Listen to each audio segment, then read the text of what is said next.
This is a CBS2 News update. I'm Mary. Calvi, another September scorcher that could come to record highs today. Let's get right to Elise Finch with your forecast. So, Mary, yesterday was hot. Today, even hotter. Take a look. Things look gorgeous out there as we take a look at Central Park. Sunny and 85 degrees right now. Winds are calm. The relative humidity is at 63%. Tri-state area temperatures, well, take a look at them. In the 80s across the board, at least on this map. 81 for Monticello, 85 for White Plains, and as I mentioned, Central Park, but 87 already for Edison, for Babylon, and for Greenwich.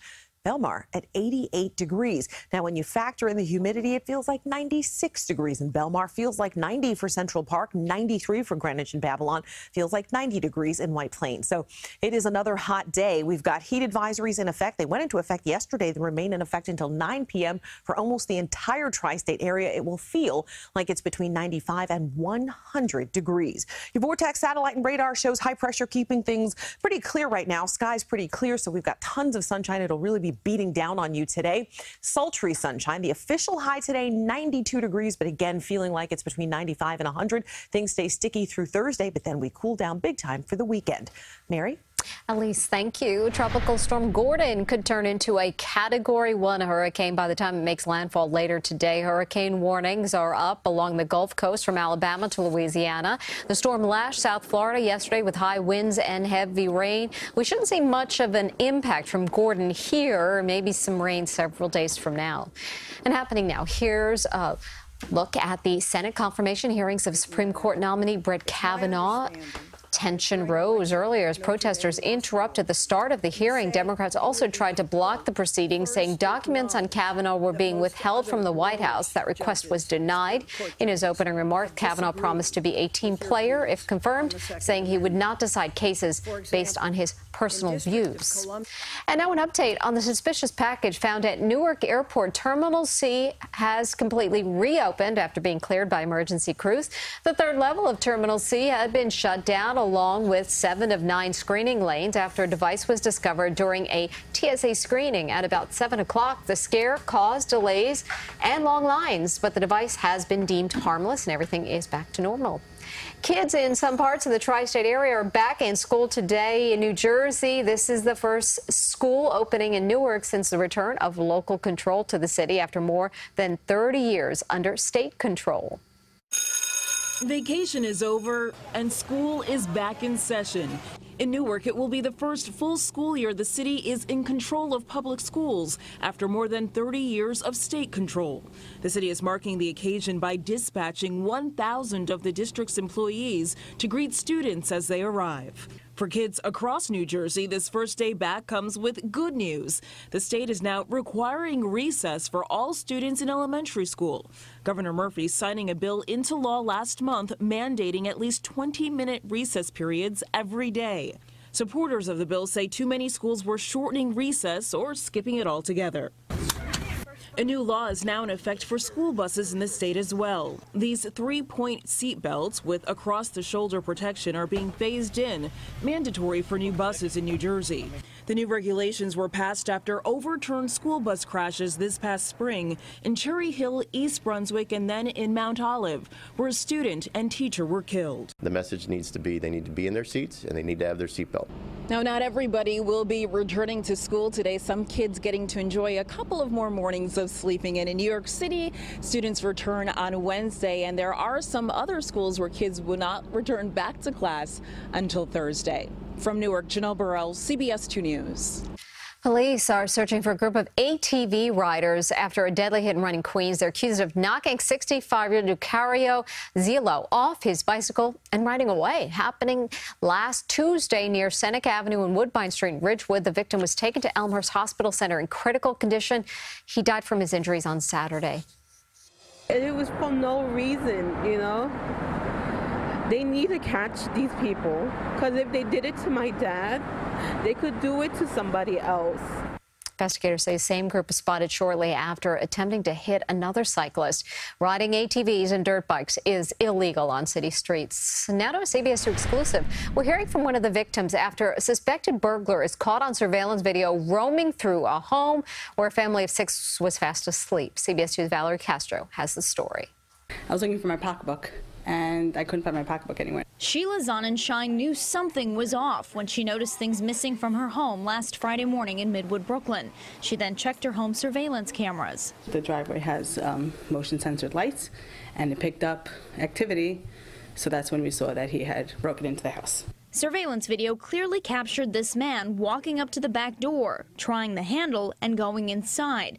Sonnenschein says it was likely unlocked. We hope not, but with 6 people in the house and 4 kids, it's hard to keep track sometimes. The suspect took full advantage of the easy entry and spent several minutes inside grabbing a pocketbook, jewelry, and electronics, all while the entire family was asleep upstairs.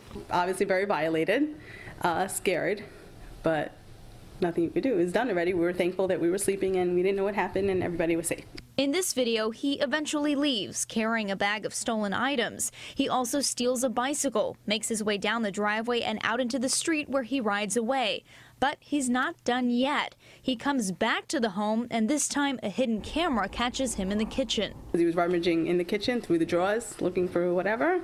At one point, he even opens the fridge, carefully using his shirt to avoid leaving fingerprints. He grabs a package of chocolate chip muffins, but later on, once he turns out the lights, he opens the fridge and puts them back. I guess he didn't want them. He may be a picky eater, but his appetite for crime was more than satisfied. The family says they now plan to upgrade their home security system, and they're asking you to call police if you recognize the suspect in that surveillance video. In Midwood, Brooklyn, Valerie Castro, CBS 2 News. City drivers will have to shell out more money for parking for the first time since 2013. Meter rates are going up. Rates go up in Brooklyn first, beginning today, and continue on a rolling basis across the city. Manhattan rates will go up October 1st, followed by Queens in November. The Bronx and Staten Island will both see the increase on December 3rd. Mayor de Blasio is about to sign a bill restoring the school zone speed camera program a day before schools open. The cameras went dark because the state Senate adjourned in June without renewing the program's authorization. Last week, Governor Cuomo signed an executive order declaring the lack of cameras constituted an emergency, endangering the lives of children. Drivers will face $50 fines if they're caught on camera going more than 10 miles per hour over the speed limit in school zones. And also news for your health. The American Academy of Pediatrics is making a new recommendation ahead of the upcoming flu season. The agency is recommending all children 6 months and older get a flu shot. They also say parents should opt for the actual shot instead of the nasal spray because the shot provides the most consistent protection against the flu virus. Experts also recommend pregnant women get a flu shot because they can pass some protection onto their newborn. The Nassau County executive is now considering tearing up the tax reassessment plan she laid out months ago and starting over. Meantime, thousands of homeowners are demanding relief. CBS 2's Jennifer McLogan reports. Dudley and Freddie Tavares' minds are on property taxes assessed on their Baldwin home. Why should we have to fight it? They should just fix it right and make it fair for everybody.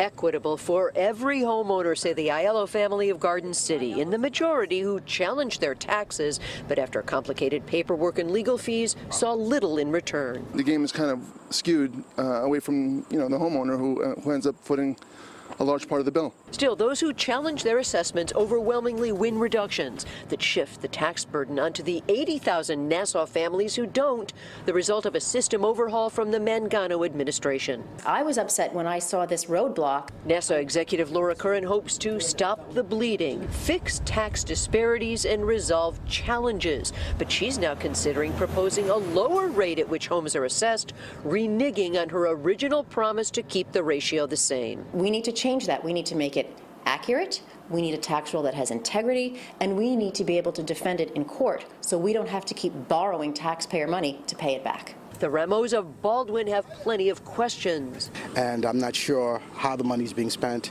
I know a great portion of it goes towards the schooling, but it just seems out of line. Homeowners say they want relief now from an obsolete, unfair system. For us, both our boys are in college.